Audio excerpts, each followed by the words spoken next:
Muchas gracias, Enrique. Bienvenidos a todos y a todas. Queríamos organizar esta reunión. Estábamos buscando algún lugar en donde poder organizarla y de manera circunstancial no nos quedó otra más que organizarla aquí, pero a mí me dio mucho gusto que se pueda hacer aquí, justo en el Senado de la República, porque queremos que se escuche la voz que no forma parte de las negociaciones oficiales, que es la cara real de lo que pasa, de las consecuencias de los distintos sectores del Tratado de Libre Comercio. Entonces, finalmente, después de la negociación oficial del gobierno, tendrá que caer aquí un proceso de debate y análisis de lo que firme el gobierno para ver si se aprueba o no, es lo que nos señala la Constitución. Por eso qué bueno que desde hoy empecemos a tener estas reuniones y escuchar, tener un escenario mucho más plural de lo que tiene el gobierno en su negociación. Entonces, primero que nada, quiero darle la bienvenida a quienes hoy nos hacen el honor de acompañarnos, a Alberto Arroyo, a Jerry Díaz de Canadá, bienvenido, Beatriz Cortés, a Ivette González, que forman parte del panel que va a arrancar a continuación. Y yo simplemente quisiera comentarles, su servidor ha sido parte de una pequeña comisión que se formó aquí en el Senado para darle seguimiento a las renegociaciones del Tratado de Libre Comercio. Es público que nos reunimos con el secretario de Economía una vez que terminan cada una de las negociaciones y bueno, se nos informa de los avances que se van teniendo, pero no formamos, el Senado no forma parte de la comisión que está haciendo esta renegociación. Hasta que termine la negociación del gobierno, entonces entrará la tarea del Senado como lo marca la Constitución. Pero nosotros hemos estado insistiendo en que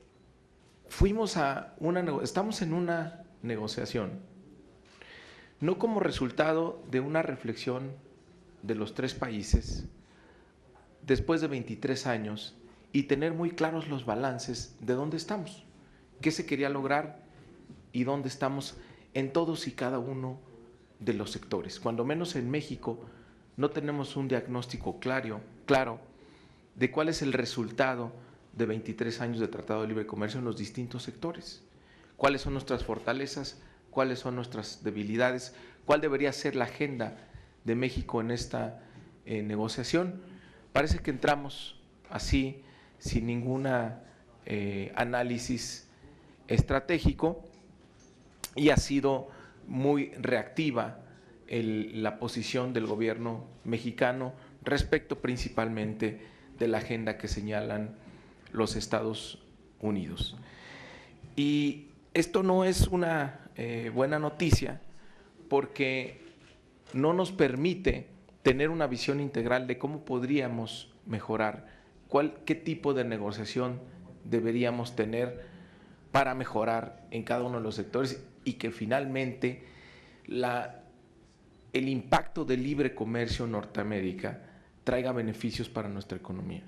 Después de 23 años, la tasa de crecimiento de nuestro país sigue estando en alrededor de 2%, sigue aumentando el número de pobres y los salarios no mejoran como mejoraron en el resto de Norteamérica.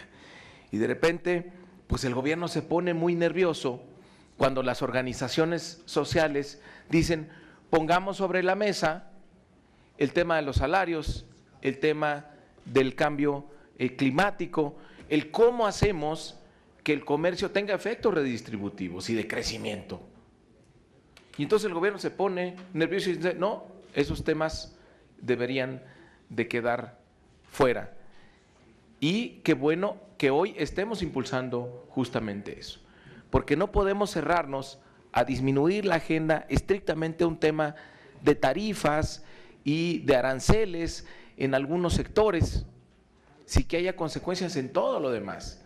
Si el libre comercio es para mejorar las condiciones de vida de un país, no simplemente para que los ganadores siempre sean los mismos, no solo en México, sino también en Estados Unidos y también en Canadá. Entonces, este tipo de mesas, encuentros, este tipo de convergencias, que aquí vemos una articulación horizontal, independiente, plural, de organizaciones sociales, campesinas, sindicatos, organismos de derechos humanos, movimientos y redes de derechos digitales, medios alternativos de comunicación, movimientos ambientalistas y confederaciones de trabajadores, además de académicos, científicos, investigadores. Qué bueno que se esté planteando la otra negociación. ¿Cuál es el complemento de la agenda que debería sí formar parte de las negociaciones oficiales?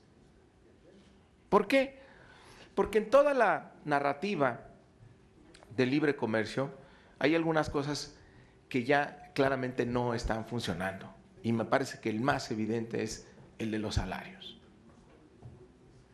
Prácticamente el que los salarios no crezcan en México, que estén igual que hace 20 o 30 años, pues está provocando ya el cuestionamiento por parte de los Estados Unidos de si hay un dumping laboral en todo esto. Es decir, nuestra política salarial es la que está poniendo en riesgo incluso la existencia del tratado. Y es una vergüenza para México que la oferta en esta renegociación y para el resto del mundo sea oferta laboral barata. Eso es lo que pone México en la mesa y se presenta como un lugar atractivo para las inversiones. Nuestros trabajadores, con nuestra política laboral, nos vamos a encargar de que no sean un factor de presión en los costos de producción de las empresas que vengan a instalarse. Eso es una vergüenza. Es insostenible para México. Por eso, Jerry, qué bueno que tú pusiste el tema en la mesa. Créeme que aquí fue toda una revuelta.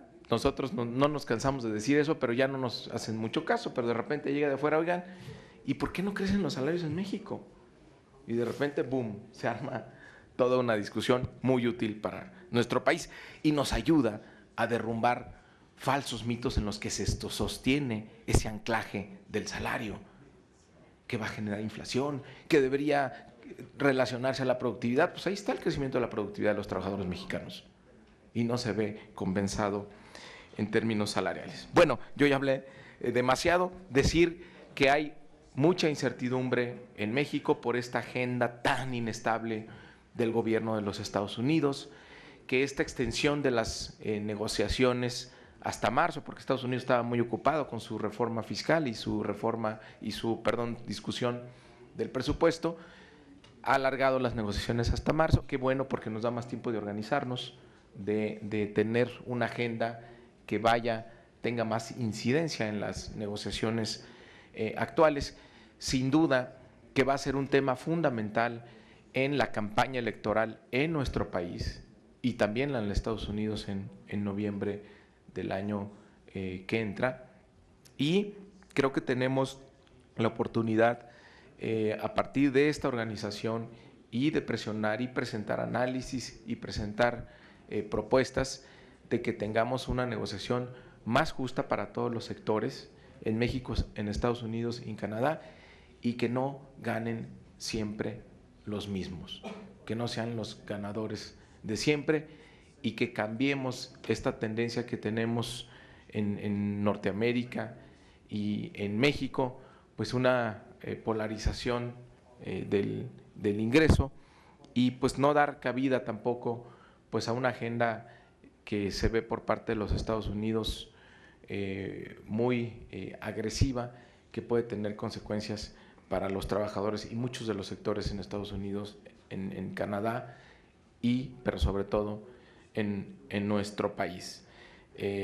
Está en discusión, me parece, con NAFTA, no solo un acuerdo entre América del Norte, sino también los paradigmas sobre los cuales se va a sustentar el comercio internacional en los próximos años. Esperemos que el bienestar de los trabajadores, que el medio ambiente, que los derechos de la mujer sean parte fundamental y no solo la discusión de las ganancias de los grandes corporativos. Muchas gracias, bienvenidos a todos y todas. Reitero, me da mucho gusto que hoy el Senado abra sus puertas para recibir esta discusión. Muchas gracias.